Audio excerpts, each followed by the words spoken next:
okay? Give a little report on Dottie. Okay. So many people have called. I'd love to tell you. You want to step here with me and help me? You know, the Lord is so good. When Paul was talking about the Lord being our healer, we've experienced that in a kind of a different way during the holidays. First of all, Mama said she never wants Paul Crouch mad at her. She said to tell you that. Because when Paul called to pray for her over the phone, she said, I never saw anybody so angry, but it was all angry at the devil. And she said she really felt the touch of the Lord in her life when you prayed for her. But all the TBN partners, so many of you prayed. But when Mother went into the surgery, I feel like we all went in with her. But the report was so gloomy. The doctor said, Dottie, there's an 85% chance you're going to be a paraplegic. And they said, but if you don't have the surgery, there's a 95% chance. And she'd already begun to lose some of the control in her limbs and some of her body functions. And that's a scary thing, Jan. Well, you know, you've talked to her so many times.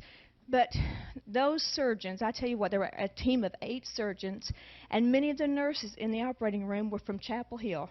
They were from our church in Atlanta, Georgia, and they said they were praying, and there was a little group of nurses outside the operating room just praying the whole surgery for 8 hours. And I tell you what, the Lord moved into all of that, and that surgeon came out. I'll never forget his face. He looked exhausted, the head surgeon. He says, I don't know what to say. He said, everything went perfect. Everything went perfect. And they went in there saying, well, we think maybe she has cancer. On top of everything else, they said there's no cancer. Everything went just perfect. And now they say that she's going to be about another 3 more months recuperating. So that's about 6 months off for her. And that's tough for Mama. But I have to tell you, Jan, during all this time, the Lord came into Mother's room and so ministered to her. One night while she was in the hospital, angels came into her room and sang the book of Ephesians to her. And she is writing like you can't believe.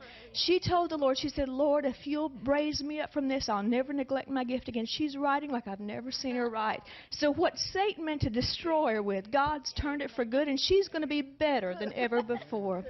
Amen. Amen. Isn't that great? Romans 9:25 says, I will call them my people who were not my people, and her beloved who was not beloved, and it shall come to pass in the place that was said to not my people, there they shall be called sons of the living God. So sing, those who were orphans, sing, O children of the promise, sing, we who were not heirs, received adoption. We cry, Abba, Father, cry, Abba, Father, and sing. Those who were barren, sing. Travail in the Spirit, sing. 'Cause our husband Christ, He claimed His bride.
So sing, those who were barren, why don't you sing? Travail in the Spirit, sing. For our husband Christ, He has come.